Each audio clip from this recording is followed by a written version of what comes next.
너희들이 다 운명이로구나. 한강에서 선상위원회도 하고 놀이터를 보여주마!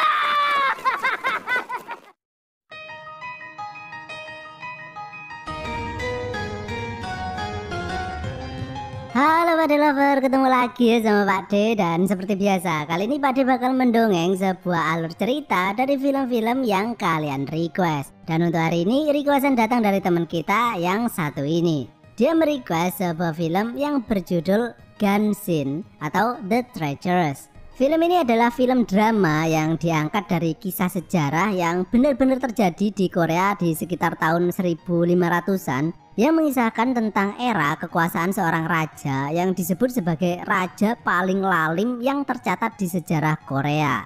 Kenapa? Karena raja ini sangat super sange banget. Ya gimana enggak, coba kalian bayangin yuk. Dia itu ngumpulin 10.000 cewek cakep secara paksa dari para penduduk di negaranya untuk dijadikan wanita penggenjot di istana. Mantep enggak tuh? 10.000 loh rek. Kalian satu aja itu untung-untungan. Yuk langsung saja kita masuk ke video ya. Silahkan klik dulu tombol subscribe-nya. Klik-klik. Kalau sudah, silakan duduk yang manis, jejer yang rapi, siapkan kerupuk sambal, orson, teh celup aspal. Dan Pakde puter intro nih Pakde.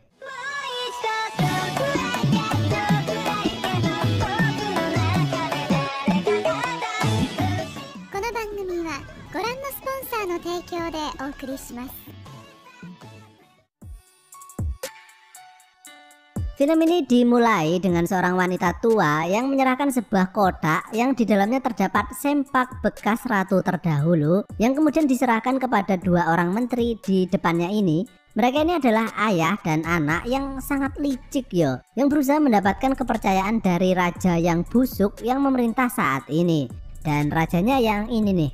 Kalian ingat-ingat ya, di bagian kanan wajahnya, di dekat matanya ini dia punya tanda lahir. Karena wajah tokohnya itu mirip-mirip, biar kalian nggak bingung ya. Nah, rajanya ini bernama Yun San dan dua menterinya yaitu Im Sung Jae dan ayahnya yang bernama Im Sa Hong. Nah, mereka ini mengatakan kepada Yun San bahwa ibunya dulu itu mati bukan dalam kenikmatan, melainkan mati karena dibunuh pas terjadi kudeta.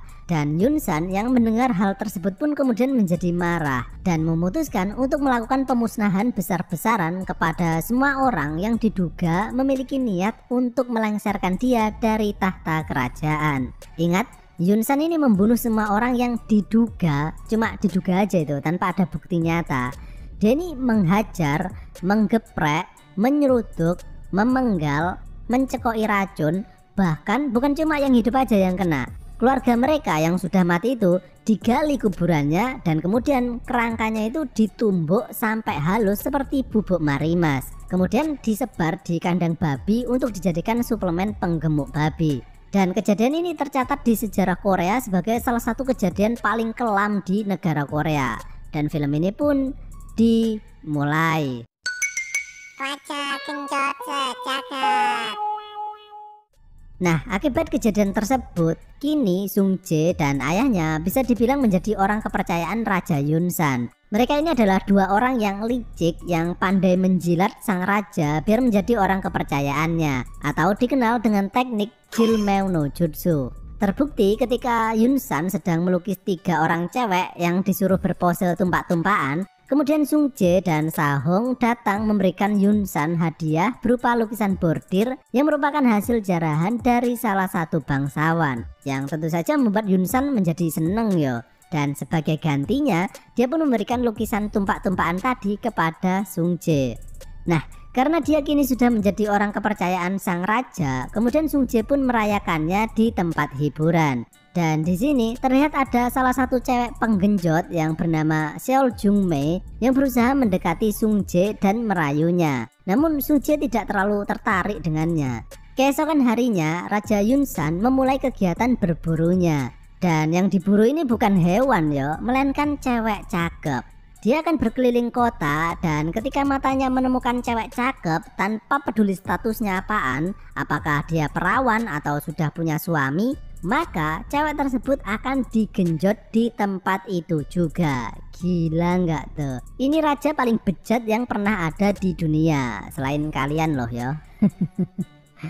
Nah, untuk menyenangkan Raja Yunsan dan mendapatkan kepercayaan lebih besar lagi, Sung Jae kemudian mengutarakan sebuah ide gila, yaitu mengumpulkan cewek-cewek cakep dari seluruh penjuru negaranya untuk dijadikan lahan bercocok tanam. Dan tentu saja sang raja yang otaknya ada di titiknya ini pun senang banget mendengar ide brilian tersebut. Dia pun kemudian memberikan titah kepada semua menterinya untuk mengumpulkan 10.000 cewek cakep, di mana kegiatan perekrutan tersebut akan dipimpin oleh Sung Jae dan Sahong. Dan semua itu berjalan sesuai dengan rencana Sung Jae, karena dia ini memanfaatkan kekuasaan Raja Yunsan untuk menyingkirkan para bangsawan yang tidak suka kepadanya. Kan yang nulis targetnya adalah Sung Jae toh, licik banget dia ini.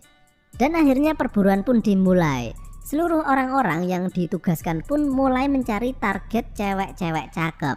Dan bermodalkan medali yang merupakan tanda titah dari Raja Yunsan, mereka pun dengan leluasa mengambil secara paksa semua cewek cakep yang ditemukan. Gak peduli statusnya apaan, apakah perawan atau sudah punya suami, apakah keluarganya bangsawan atau orang miskin, apakah pengusaha ataupun penjual gedok cetol. Jadi nggak pandang bulu ya, alias nggak memandang ada bulunya atau enggak, langsung diangkut semuanya. Dan di keadaan yang susah seperti saat ini, orang-orang miskin tersebut sebagian justru rela menjual anak gadisnya demi seicrik duit koin buat beli es combor. Kemudian Sung Jae nyampe di salah satu rumah bangsawan yang bernama Bangsawan Jo yang sangat ia benci dan mengatakan untuk menyerahkan anak gadisnya ke Raja Yunsan. Dan ketika ia mau pulang, ia mampir dulu ke warung remang-remang. Dan di sana ia kemudian melihat sebuah atraksi jagal sapi tapi sambil jaipongan gitu. Nah, disinilah Sung Jae kemudian terpana dengan sesosok orang yang memakai topeng, dan ketika topengnya itu dilepas, ternyata di dalamnya isinya adalah seorang cewek yang cakep banget menurut kriterianya. Dia ini bernama Dan Hee. Dan ketika Dan Hee melakukan gerakan tarian pedang tadi, Sung Jae teringat dengan masa lalunya. Tapi dia nggak tertarik untuk membawa Dan Hee karena dia ini anak tukang jagal ya, dimana konotasinya itu adalah pekerjaan paling rendah dan seiring dengan image bau terasi dan kotor. Namun entah kenapa Sung Jae ini tertarik banget dengan sosok Dan Hee sehingga dia pun mengikutinya. Tapi di tengah jalan ia kemudian dicegat oleh orang-orang yang benci dengan Raja Yunsan dan kemudian mencoba untuk menghajar Sung Jae. Dan karena terlalu banyak, akhirnya dia pun kalah. Tapi Dan Hee tadi malah balik lagi kemudian menyelamatkan Sung Jae. Dan ketika tersadar, Sung Jae mengatakan bahwa tarian Dan Hee tadi mengingatkannya dengan sesosok cewek yang dulu pernah dikenalnya.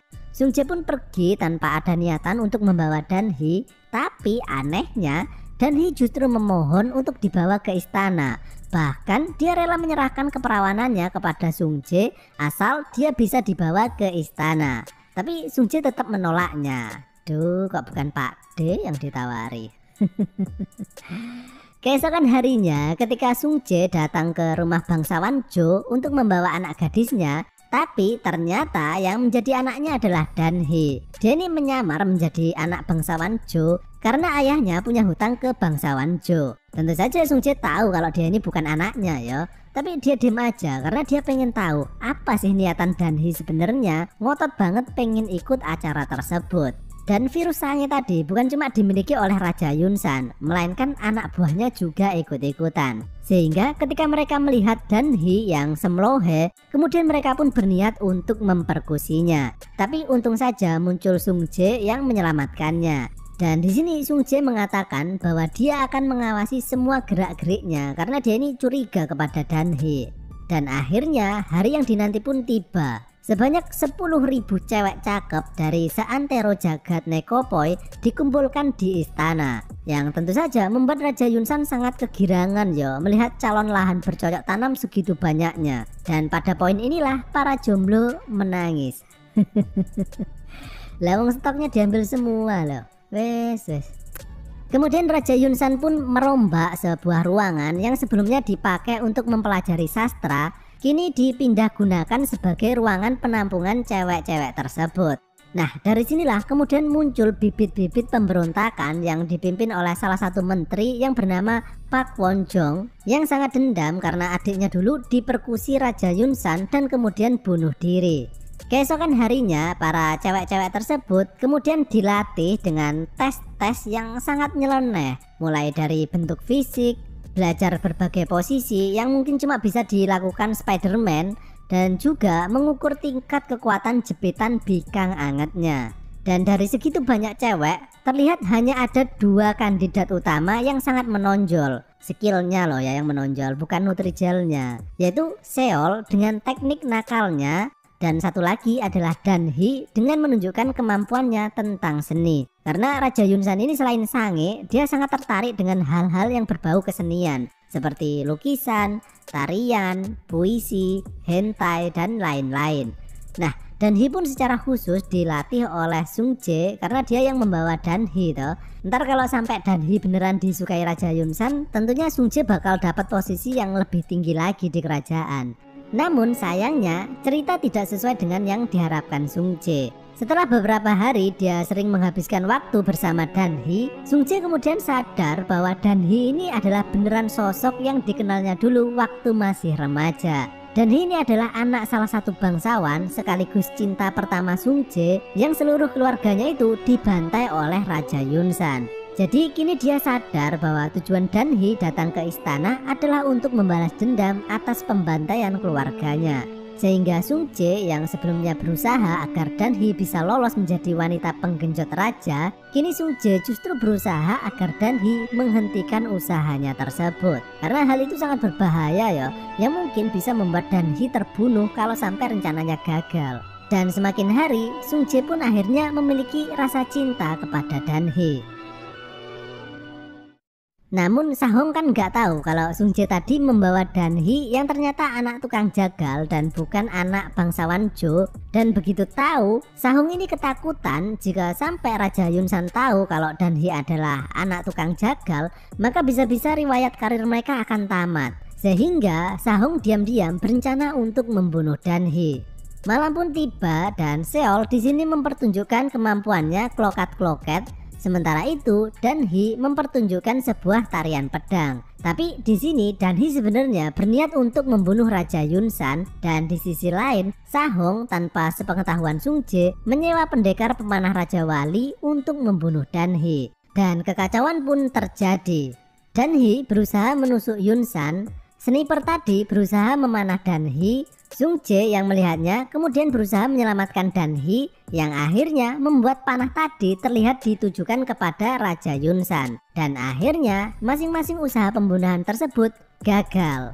Sung Jae kemudian tahu kalau pembunuh bayaran tadi adalah suruhan ayahnya, kemudian menjadi marah karena berusaha membunuh Dan-hee. Sung Jae kemudian menemui Dan-hee dan mengatakan agar dia menghentikan niatnya untuk balas dendam, karena kesempatan seperti kemarin itu mungkin tidak akan pernah datang lagi. Sementara itu Raja Yunsan yang marah-marah, tapi Sung Jae ini pinter banget ya. Dia kemudian mengatakan kepada Raja Yunsan bahwa kemungkinan kejadian tadi adalah salah satu bentuk pemberontakan yang dilakukan oleh orang-orang yang ingin melengsarkan Raja Yunsan. Jadi dia memfitnah orang lain agar dirinya dan ayahnya selamat dari tuduhan. Akhirnya Raja Yunsan yang marah kemudian menelan perkataan Sung Jae mentah-mentah tanpa dimasak terlebih dahulu. Sehingga kemudian dia memerintahkan agar semua kepala keluarga bangsawan yang anaknya atau istrinya diambil di acara perekrutan ini untuk dibawa ke istana. Karena kemungkinan merekalah yang berniat untuk membunuh Raja Yunsan, pikirnya. Yunsan kemudian memanggil satu persatu cewek bangsawan dan memandunya untuk mengeksekusi ayah atau suaminya dengan cara memanahnya. Dan dalam satu hari itu terjadi pembantaian besar-besaran keluarga para bangsawan. Keesokan harinya Raja Yunsan kemudian memutuskan untuk memulangkan semua cewek-cewek tadi dan hanya menyisakan 2 orang saja, yaitu Seol dan Dan-hee. Dan sebagai tes terakhir, Yunsan memerintahkan kepada 2 orang ini untuk melakukan adegan adu kacang alias gesek-gesek bikang. Dan jika salah satunya ada yang keluar duluan, maka dia akan dianggap kalah dan akan dipenggal. Dan hasilnya ternyata bikang Seol lah yang luber kemana-mana. Namun ketika Yunsan hendak memenggalnya, Dan-hee justru melindunginya. Dan akhirnya Yunsan memutuskan bahwa Seol akan menjadi pembantu Dan-hee. Jadi akhirnya Dan-hee kini punya kesempatan lagi untuk membunuh Raja Yunsan. Dia pun kini bekerja sama dengan Park Won-jong yang memberitahunya tentang lukisan di dalam ruangan Raja Yunsan. Sebenarnya terdapat sebuah pisau kecil yang diselipkan. Keesokan harinya, Sung Jae yang ditugaskan untuk menjemput Dan-hee, tapi karena dia ini jatuh cinta kepadanya, kemudian Sung Jae justru nekat membawa kabur Dan-hee dan menyuruhnya untuk pergi keluar dari Korea. Tapi Dan-hee yang sudah menduga akan hal tersebut, sehingga dia kemudian meminta tolong kepada Seol untuk berpura-pura sebagai dirinya. Sementara itu, Dan-hee berjalan kaki menuju ke istana yang disambut oleh Park Won-jong untuk melaksanakan aksi pembunuhan tersebut. Sung Jae pun kemudian bergegas menuju ke istana untuk menghentikannya, namun sayangnya semuanya sudah terlambat. Dan-hee kini sudah masuk ke ruangan Raja Yunsan dan bersiap-siap untuk melakukan bercocok tanam. Tapi dia berusaha mengulur waktu selama mungkin agar Dan-hee bisa mencapai lukisan tersebut dan mengambil pisaunya. Namun ketika Dan-hee sudah mengambilnya dan bersiap-siap menusuk Raja Yunsan, tiba-tiba muncul salah satu menteri yang menangkis pisau tersebut karena dia tahu bahwa Dan-hee ini adalah anak bangsawan yang berniat balas dendam. Jadi sekali lagi rencana Dan-hee ini gagal ya.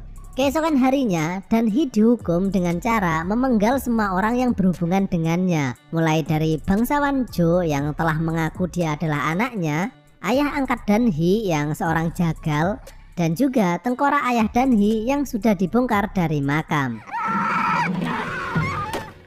Selain itu, Sung Jae dan Sahong pun kini terkena akibatnya karena yang membawa Dan-hee ke istana adalah Sung Jae. Kemudian Raja Yunsan memberi kesempatan sekali lagi kepada Sung Jae dengan cara menyuruhnya untuk membunuh Dan-hee. Sung Jae pun mendatangi Dan-hee di penjara, namun dia kemudian memberi Dan-hee sebuah cairan kenikmatan yang akan membuatnya terlihat mati. Kemudian barulah dia menusuknya ala kadarnya sehingga Dan-hee ini nggak mati beneran ya.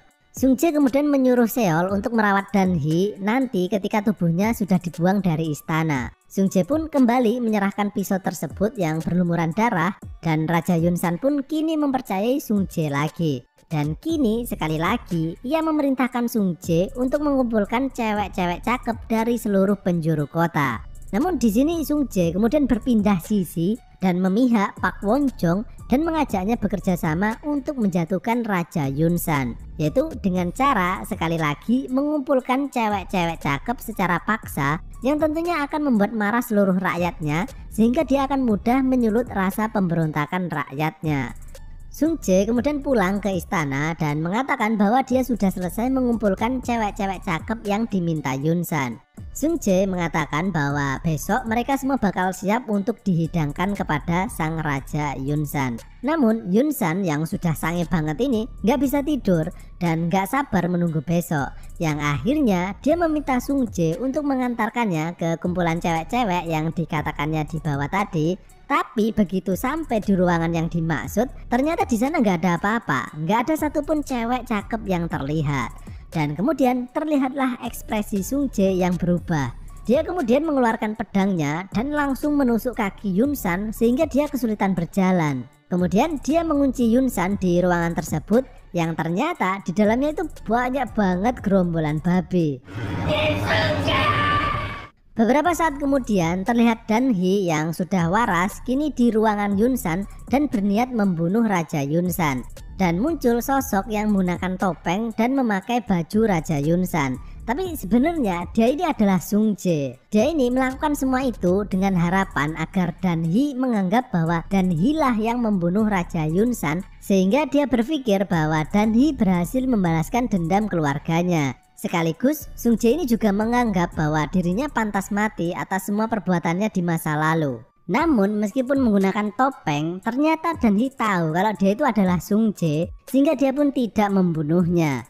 Beberapa saat kemudian muncul Sahong yang langsung memanah Dan-hee dan Sung Jae pun langsung menghentikannya. Tapi Sahong yang sudah gila kekuasaan ini masih berusaha untuk membunuh Dan-hee.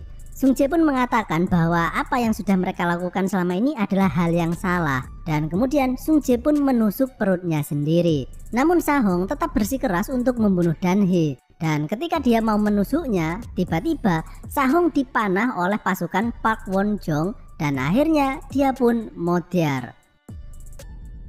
Dan sesuai kesepakatan, Sung Jae akan dijadikan kambing hitam di dalam kegiatan pemberontakan ini. Dan sebagai gantinya, Sung Jae meminta agar Dan Hee dilepaskan. Sung Jae dan ayahnya ini pun kemudian ditinggal di ruangan raja dan kemudian dibakar. Sementara itu, Raja Yunsan yang dikunci bersama kumpulan babi tadi kini terlihat menjadi gila. Dan akhirnya dia pun ditangkap, dikebiri, dan kemudian dieksekusi.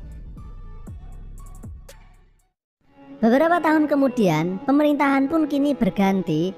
Terlihat Seol kini bekerja sebagai tukang jagal dan dibarengi dengan seorang yang memakai topeng dan terlihat pincang. Dan ternyata dia ini adalah Sung Jae. Dimana setelah kebakaran pada malam itu, dia ini masih hidup dan terlihat bekas tanda terbakar di sebagian besar tubuhnya.